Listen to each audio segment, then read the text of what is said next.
ఆరే రుచులని అనుకున్నానే నిన్నటి వరకు ఏడో రుచినే కనుగొన్నానే నీ ప్రేమతో രുചികളാ നിന്നെ ഞാൻ കണ്ടു ഇന്നലെ വരയിൽ ഏഴാം രുചിയും ഉണ്ടെന്നറിഞ്ഞു നീ പ്രേമത്തോ నిన్నటి దాకా నాలుగు దిక్కులు ఈ లోకంలో ഇന്നു മുതൽ నువ్వే దిక్కు ఎన్ లోകത്തിൽ മനസ്സിലായോ నీ పలుకులే కీరవాణి నా పెదవితో తాళమేయని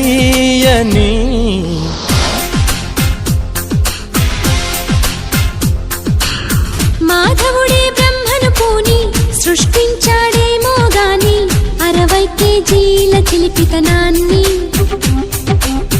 అలుపన్నది ఎరుగని రవితేజ